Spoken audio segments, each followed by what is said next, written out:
Ceci est un livre audio autogénéré par Google. Livre, Mon oncle et mon curé, le vœu de Nadia. Par Jean de la Brette. Chapitre 1. Je suis si petite qu'on pourrait me donner la qualification de naine, si ma tête, mes pieds et mes mains n'étaient pas parfaitement proportionnés à ma taille. Mon visage n'a ni la longueur démesurée, ni la largeur ridicule que l'on attribue aux nains et aux êtres difformes en général, et la finesse de mes extrémités serait enviée par plus d'une belle dame. Cependant, l'exiguïté de ma taille m'a fait verser des larmes en cachette. Je dis en cachette, car mon corps lilliputien renfermait une âme fière, orgueilleuse, incapable de donner le spectacle de ses faiblesses au premier venu, et surtout à ma tante. Du moins, telle était ma façon de sentir à 15 ans. Mais les événements, les chagrins, les soucis, les joies, la pratique de la vie, en un mot, ont détendu rapidement des caractères beaucoup plus rigides que le mien. Ma tante était la femme la plus désagréable que j'ai jamais connue. Je la trouvais fort laide, autant que mon esprit, qui n'avait jamais rien vu ni rien comparé, pouvait en juger. Sa figure était anguleuse et commune, sa voix criarde, sa démarche lourde et sa stature ridiculement élevée. Près d'elle, j'avais l'air d'un puceron, d'une fourmi. Quand je lui parlais, je levais la tête aussi haut que si j'avais voulu examiner la cime d'un peuplier. Elle était d'origine plébéienne et, semblable à beaucoup de gens de sa race, prisait par-dessus tout la force physique et professait pour ma chétive personne un dédain qui m'écrasait. Son moral était la reproduction fidèle de son physique. Il ne renfermait que des âpretés, des aspérités, des angles aigus contre lesquels les infortunés, qui vivaient avec elle, se cassaient le nez quotidiennement. Mon oncle, gentilhomme campagnard dont la bêtise était devenue proverbiale dans le pays, l'avait épousée par faiblesse d'esprit et de caractère. Il mourut peu de temps après son mariage, et je ne l'ai jamais connu.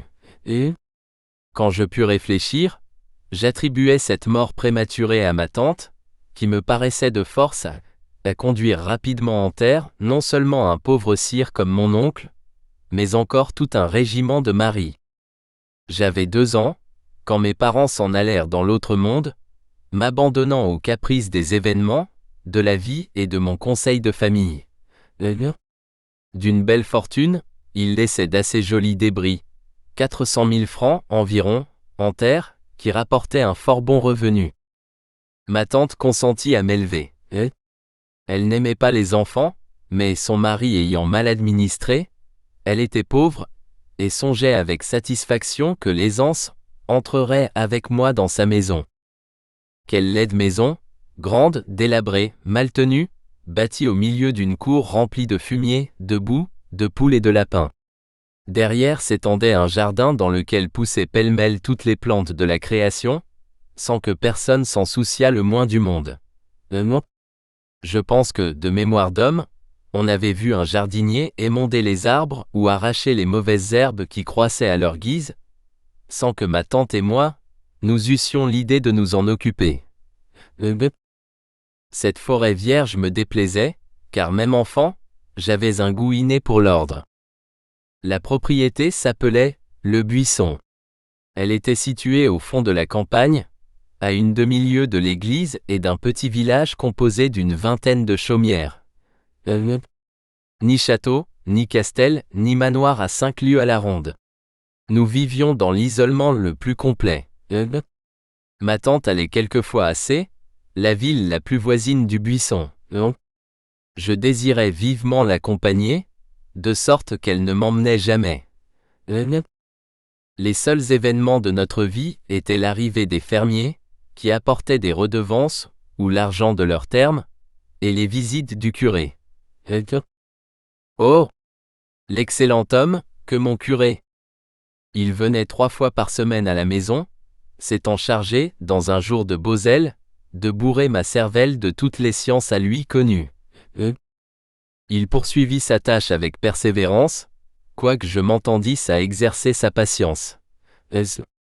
Non pas que j'eusse la tête dure, j'apprenais avec facilité, mais la paresse était mon péché mignon, je l'aimais, je le dorlotais, en dépit des frais d'éloquence du curé, et de ses efforts multiples pour extirper de mon âme cette plante de Satan. Ensuite, et c'était là le point le plus grave, la faculté du raisonnement se développa chez moi rapidement. J'entrais dans des discussions qui mettaient le curé à l'envers, je me permettais des appréciations qui heurtaient et froissaient souvent ses plus chères opinions. C'était un vif plaisir pour moi de le contredire, de le taquiner, de prendre le contre-pied de ses idées, de ses goûts, de ses assertions. Cela me fouettait le sang, me tenait l'esprit en éveil.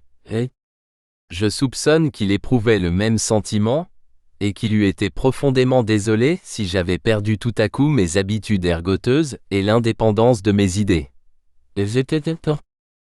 Mais je n'avais garde, car, lorsque je le voyais se trémousser sur son siège, ébouriffer ses cheveux avec désespoir, barbouiller son nez de tabac en oubliant toutes les règles de la propreté, oubli qui n'avait lieu que dans les cas sérieux, rien n'égalait ma satisfaction.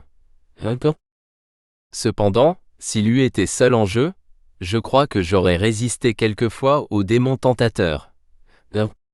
Ma tante avait pris la funeste habitude d'assister aux leçons, bien qu'elle n'y comprît rien, et qu'elle bâillât 10 fois par heure. Or, la contradiction, lors même que sa laide personne n'était pas en scène, la mettait en fureur, fureur d'autant plus grande qu'elle n'osait rien dire devant le curé. Ensuite, me voir discuter lui paraissait une monstruosité dans l'ordre physique et moral. Jamais je ne m'attaquais à elle directement, car elle était brutale, et j'avais peur des coups. Enfin, ma voix, cependant douce et musicale, je m'en flatte, produisait sur ses nerfs auditifs un effet désastreux. En cette occurrence, on comprendra qu'il me fut impossible, absolument impossible, de ne pas mettre en œuvre ma malice pour faire enrager ma tante et tourmenter mon curé. Cependant, je l'aimais, ce pauvre curé. Je l'aimais beaucoup, et je savais que, en dépit de mes raisonnements saugrenus, qui allaient parfois jusqu'à l'impertinence, il avait pour moi la plus grande affection. Je n'étais pas seulement son ouaille préférée, j'étais son enfant de prédilection, son œuvre, la fille de son cœur et de son esprit. À cet amour paternel se mêlait une teinte d'admiration pour mes aptitudes, mes paroles et mes actes en général. Il avait pris sa tâche à cœur, il avait juré de m'instruire, de veiller sur moi comme un ange tutélaire, malgré ma mauvaise tête, ma logique et mes boutades. Du reste, cette tâche était devenue promptement la plus douce chose de sa vie, la meilleure, si ce n'est la seule distraction de son existence monotone. Par la pluie, le vent, la neige, la grêle, la chaleur, le froid, la tempête, je voyais apparaître le curé, sa soutane retroussée jusqu'aux genoux, et son chapeau sous le bras. Je ne sais si, de ma vie, je l'en ai vu coiffé. Il avait la manie de marcher la tête découverte, souriant aux passants, aux oiseaux, aux arbres, aux brins d'herbe. Replet et dodu, il paraissait rebondir sur la terre qu'il foulait d'un pas alerte, et à laquelle il semblait dire « Tu es bonne, et je t'aime ». Il était content de vivre, content de lui-même, content de tout le monde. Sa bonne figure, rose et fraîche, entourée de cheveux blancs, me rappelait ces roses tardives qui fleurissent encore sous les premières neiges. Quand il entrait dans la cour, poules et lapins accouraient à sa voix pour grignoter quelques croûtes de pain qu'il avait eu soin de glisser dans sa poche avant de quitter le presbytère. Perrine, la fille de basse-cour, venait lui faire la révérence, puis Suzon, la cuisinière, s'empressait d'ouvrir la porte et de l'introduire dans le salon où nous prenions nos leçons. Ma tante, plantée dans un fauteuil avec la grâce d'un paratonnerre un peu épais, se levait à son approche, lui souhaitait la bienvenue d'un air maussade, et se lançait au galop sur le chapitre de mes méfaits. Après quoi, se rasseyant tout d'une pièce, elle prenait un tricot, son chat favori sur ses genoux, et attendait, ou n'attendait pas, l'occasion de me dire une chose désagréable. Le bon curé écoutait avec patience cette voix rêche, qui brisait le tympan. Il arrondissait le dos, comme si la mercuriale était pour lui, et me menaçait du doigt en souriant à moitié. Dieu merci, il connaissait ma tante de longue date. Nous nous installions à une petite table, que nous avions placée près de la fenêtre. Cette position avait pour double avantage de nous tenir assez éloignés de ma tante, qui trônait près de la cheminée, au fond de l'appartement, puis de permettre à mes yeux de suivre le vol des hirondelles et des mouches, et, en hiver, d'observer les effets de la neige et du givre sur les arbres du jardin. Le curé posait sa tabatière à côté de lui, un mouchoir à carreaux sur le bras de son fauteuil, et la leçon commençait. Quand ma paresse n'avait pas été trop grande, les choses allaient bien, tant qu'il s'agissait des devoirs à corriger, car, quoiqu'ils fussent le plus courts possible, ils étaient toujours soignés. Mon écriture était nette, et mon style facile. Le curé secouait la tête d'un air satisfait, prisait avec enthousiasme, et répétait « Bon, très bon », sur tous les tons. Pendant ce temps, je comptais mentalement les taches qui couvraient sa soutane, et je me demandais quelle apparence il pourrait bien présenter, s'il avait une perruque noire, des culottes collantes et un habit de velours rouge, comme celui que mon grand-oncle portait sur son portrait. L'idée du curé en culotte et en perruque était si plaisante, que je partais d'un grand éclat de rire. Alors ma tante s'écriait « Eh ? Sotte, petite bête !» et autres aménités de ce genre, qui avaient le privilège d'être aussi parlementaires qu'explicites. Le curé me regardait en souriant, et répétait 2 ou 3 fois « Oh ! Ah, jeunesse, belle jeunesse !» Et un souvenir rétrospectif sur ses 15 ans, lui faisait ébaucher un soupir. Après cela, nous passions à la récitation, et les choses n'allaient plus si bien. C'était l'heure critique, le moment de la causerie, des opinions personnelles, des discussions, voire même des disputes. Le curé aimait les hommes de l'Antiquité, les héros, les actions presque fabuleuses dans lesquelles le courage physique a joué un rôle important. Cette préférence était étrange, car il n'était pas précisément pétri de l'argile qui fait les héros. J'avais remarqué qu'il n'aimait point à retourner chez lui à la nuit, et cette découverte, tout en me le rendant plus cher, car j'étais moi-même fort poltronne, ne pouvait me laisser aucune illusion sur son courage. Ensuite, sa bonne âme placide, tranquille, amie du repos, de la routine, de ses ouailles et du corps qui la possédait, n'avait jamais, au grand jamais, rêvé le martyre. Je le voyais pâlir, autant du moins que ses joues roses le lui permettaient, en lisant le récit des supplices infligés aux premiers chrétiens. Il trouvait très beau d'entrer dans le paradis d'un bond héroïque, mais il pensait qu'il était bien doux de s'avancer tranquillement vers l'éternité sans fatigue et sans hâte. Il n'avait pas de ces élans exaltés, qui inspirent le désir de la mort, pour voir plutôt le souverain des mondes et du temps. Oh ! Point du tout. Il était décidé à s'en aller sans murmurer quand son heure arriverait, mais il désirait sincèrement que ce fût le plus tard possible. J'avoue que mon tempérament, qui ne brille pas par la corde héroïque, s'arrange de cette morale douce et facile. Néanmoins, il en tenait pour ses héros, il les admirait, les exaltait, les aimait d'autant plus, sans doute, que, le cas échéant, il se sentait absolument incapable de les imiter. Quant à moi, je ne partageais ni ses goûts, ni ses admirations. J'éprouvais une antipathie prononcée pour les Grecs et les Romains. Par un travail subtil de mon intelligence fantaisiste, j'avais décidé que ces derniers ressemblaient à ma tante, ou que ma tante leur ressemblait comme on voudra, et, du jour où je fis ce rapprochement, les Romains furent jugés, condamnés, exécutés dans mon esprit. Cependant le curé s'obstinait à barboter avec moi dans l'histoire romaine, et je m'entêtais, de mon côté, à n'y prendre aucun intérêt. Les hommes de la République me laissaient froide, et les empereurs se confondaient dans ma tête. Le curé avait beau pousser des exclamations admiratives, se fâcher, raisonner, rien n'ébranlait mon insensibilité et mon idée personnelle. Par exemple, racontant l'histoire de Mucius Scevoa, je terminais ainsi. Il brûla sa main droite pour la punir de s'être trompé, ce qui prouve qu'il n'était qu'un sot.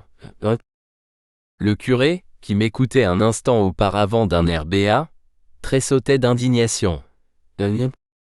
Un sot, mademoiselle. Et pourquoi cela? Parce que la perte de sa main ne réparait pas son erreur, répondais-je, que Porcena n'en était ni plus ni moins vivant, et que le secrétaire ne s'en portait pas mieux.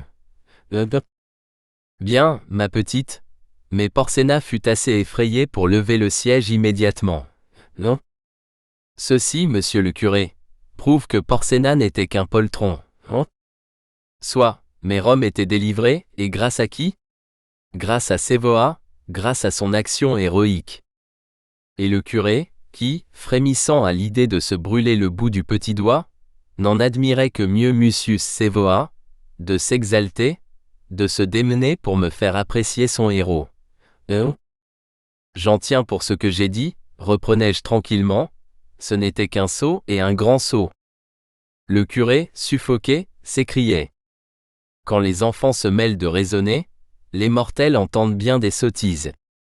Monsieur le curé, vous m'avez appris l'autre jour, que la raison est la plus belle faculté de l'homme. Sans doute, quand il sait s'en servir. Puis, je parlais de l'homme fait, et non des petites filles.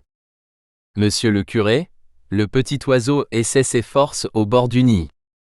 L'excellent homme, un peu déconcerté, s'ébouriffait les cheveux avec énergie, ce qui lui donnait l'air d'une tête de loup poudrée à blanc. Vous avez tort de tant discuter, ma petite, me disait-il quelquefois, c'est un péché d'orgueil. Vous ne m'aurez pas toujours pour vous répondre, et quand vous serez aux prises avec la vie, vous apprendrez qu'on ne discute pas avec elle, qu'on la subit. Mais je me souciais bien de la vie. J'avais un curé pour exercer ma logique, et cela me suffisait.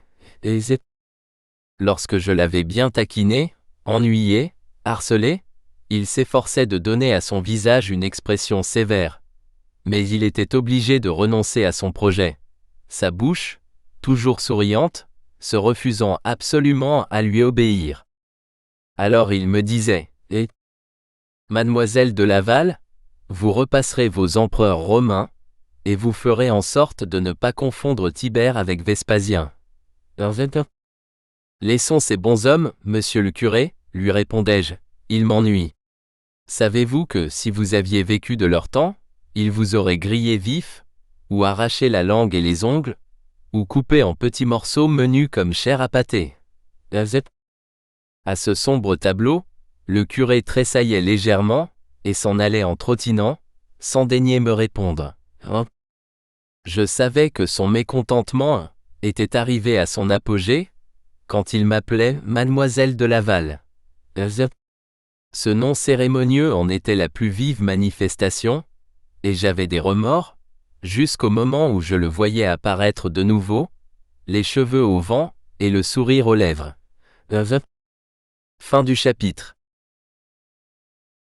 Chapitre 2. Ma tante me brutalisait quand j'étais enfant, et j'avais tellement peur des coups, que je lui obéissais sans discuter. Elle me battit encore le jour où j'atteignis mes 16 ans, mais ce fut pour la dernière fois. À partir de ce jour, fécond pour moi en événements intimes, une révolution, qui grondait sourdement dans mon esprit depuis quelques mois, éclata tout à coup, et changea complètement ma manière d'être avec ma tante. En ce temps-là, le curé et moi nous repassions l'histoire de France, que je me flattais de très bien connaître. Il est certain que, étant donné les lacunes et les restrictions de mon livre, mon savoir était aussi grand que possible. Le curé professait pour ses rois un amour poussé jusqu'à la vénération, et cependant, il n'aimait pas François Ier. Cette antipathie était d'autant plus singulière, que François Ier était valeureux, et qu'il est resté populaire. Mais il n'allait pas au curé, qui ne perdait jamais l'occasion de le critiquer. Aussi, par esprit de contradiction, je le choisis pour mon favori. Le jour dont j'ai parlé plus haut, je devais réciter la leçon concernant mon ami.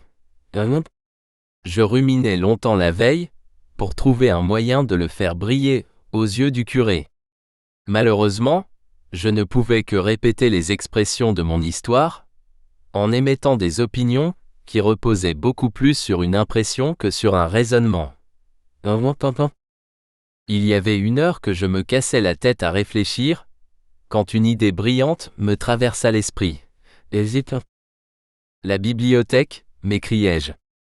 Aussitôt, je traversai en courant un long corridor, et pénétrai pour la première fois dans une pièce de moyenne grandeur, entièrement tapissée de rayons couverts de livres réunis entre eux par les fils tenus d'une multitude de toiles d'araignée. Elle communiquait avec les appartements qu'on avait fermés après la mort de mon oncle, pour ne plus jamais y entrer. Elle sentait tellement le moisi, le renfermé, que je fus presque suffoqué.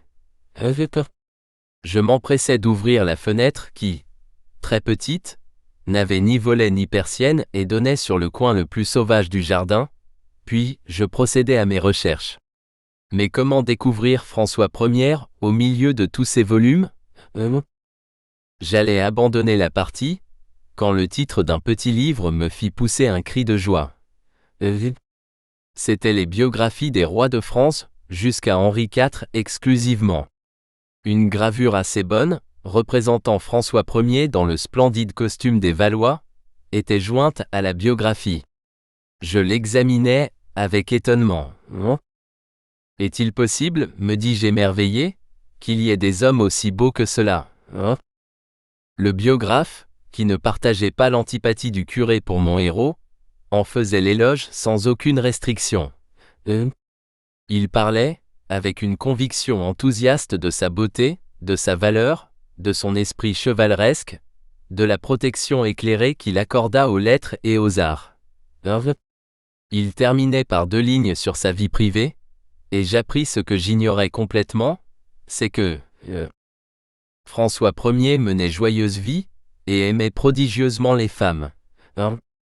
Qu'il préféra grandement et sincèrement belle dame à Anne de Pisseleu, à laquelle il donna le comté d'Étampes, qu'il érigea en duché pour lui être moult agréable.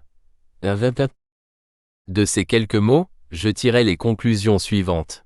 Premièrement, ayant découvert depuis 1 mois que mon existence était monotone, qu'il me manquait beaucoup de choses, que la possession d'un curé, d'une tante, de poules et de lapins ne suffisait point au bonheur, je décidai qu'une joyeuse vie étant évidemment le contraire de la mienne, François Ier avait fait preuve d'un grand jugement en la choisissant. Deuxièmement, qu'il professait certainement la sainte vertu de charité prêchée par mon curé, puisqu'il aimait tant les femmes. Troisièmement, qu'Anne de Pisseleu était une heureuse personne, et que j'aurais bien voulu qu'un roi me donnât un comté érigé en duché, pour m'être moult agréable. Bravo, m'écriai-je en lançant le livre au plafond, et en le rattrapant lestement. Voici de quoi confondre le curé, et le convertir à mon opinion. Le soir, dans mon lit, je relus la petite biographie. Quel brave homme que ce François Ier, me dis-je. Mais pourquoi l'auteur ne parle-t-il que de son affection pour les femmes? Pourquoi n'a-t-il pas écrit qu'il aimait aussi les hommes? Après tout, chacun a son goût, mais si je juge les femmes d'après ma tante, je crois que j'aurais une préférence marquée pour les hommes. Puis, je me rappelais que le biographe était du sexe masculin, et je pensais qu'il avait sans doute cru poli, aimable et modeste, de se passer sous silence, lui et ses congénères. Je m'endormis sur cette idée lumineuse. Le lendemain, je me levai fort contente. D'abord j'avais 16 ans. Ensuite, la petite créature, qui se regardait dans la glace, examinait un visage qui ne lui déplaisait pas, puis je fis 2 ou 3 pirouettes en songeant à la stupéfaction du curé devant ma science nouvelle. Dans mon impatience, j'étais installé à ma table depuis un temps assez long, quand il arriva, rose et souriant. À sa vue, le cœur me battit un peu, comme celui des grands capitaines à la veille d'une bataille. « Voyons, ma petite, me dit-il quand les devoirs furent corrigés et qu'il eut fait la grimace sur leur laconisme, passons à François Ier, et examinons-le sous toutes les faces. Il s'établit commodément dans son fauteuil, prit sa tabatière d'une main, son mouchoir de l'autre, et, me regardant de côté, se prépara à soutenir la discussion qu'il prévoyait.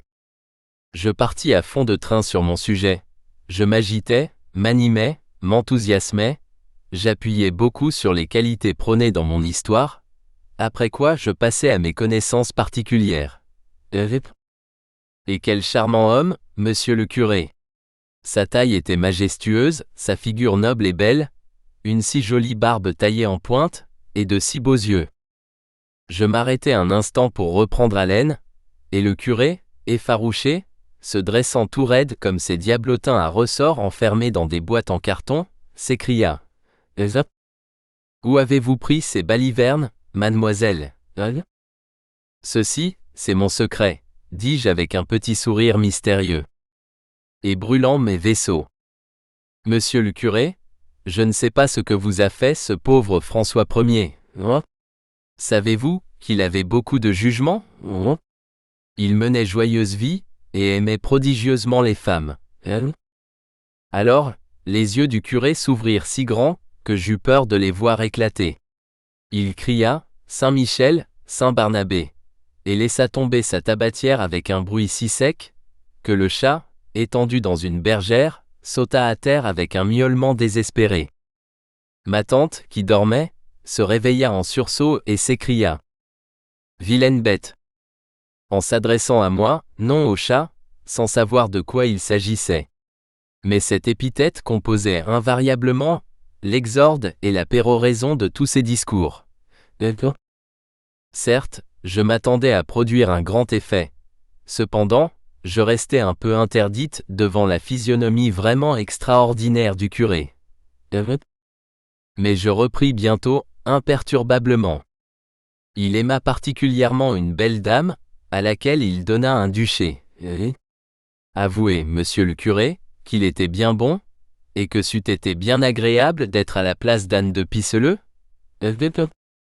Sainte Mère de Dieu, murmura le curé d'une voix éteinte, cet enfant est possédé. Qu'y a-t-il?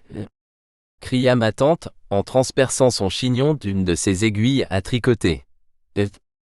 Mettez-la à la porte, si elle se permet des impertinences. Mon enfant, reprit le curé, où avez-vous appris ce que vous venez de me dire? Dans un livre, répondis-je laconiquement, sans faire mention de la bibliothèque. Et comment pouvez-vous répéter de telles abominations? Abominations, dis-je, scandalisé. Quoi, monsieur le curé, vous trouvez abominable que François Ier fût généreux et aimât les femmes? Vous ne les aimez donc pas, vous? Que dit-elle? Rugit ma tante, qui, m'écoutant attentivement depuis quelques instants, tira de ma question les pronostics les plus désastreux. Petit effronté, vous. Paix, ma bonne dame, paix, interrompit le curé, paraissant en ce moment soulagé d'un grand poids. Laissez-moi m'expliquer avec Reine. Voyons, que trouvez-vous de louable dans la conduite de François Ier? Vraiment, c'est bien simple, répondis-je d'un ton un peu dédaigneux, en songeant que mon curé vieillissait, et commençait à avoir la compréhension lente. Vous me prêchez tous les jours l'amour du prochain? Il me semble que François Ier mettait en pratique votre précepte favori, aimez le prochain comme vous-même, pour l'amour de Dieu. À peine ai-je fini ma phrase que le curé, essuyant son visage sur lequel coulaient de grosses gouttes de sueur, se renversa dans son fauteuil, et, les deux mains sur le ventre, s'abandonna à un rire homérique qui dura si longtemps, que des larmes de dépit et de contrariété m'en vinrent aux yeux. En vérité, dis-je d'une voix tremblante, j'ai été bien sotte de me donner tant de mal pour apprendre ma leçon, et vous faire admirer François Ier. Mon bon petit enfant, me dit-il enfin, reprenant son sérieux et employant son expression favorite lorsqu'il était content de moi, ce qui m'étonna beaucoup. Mon bon petit enfant, Je ne savais pas que vous professiez une telle admiration pour les gens qui mettent en pratique la vertu de charité. Dans tous les cas, ce n'est pas risible, répondis-je d'un ton maussade. Allons, allons, ne nous fâchons pas. Et le curé, me donnant une... Nous espérons que vous avez apprécié cet aperçu. Pour continuer à écouter ce livre audio sur Google Play Livres, utilisez le lien dans la description de la vidéo.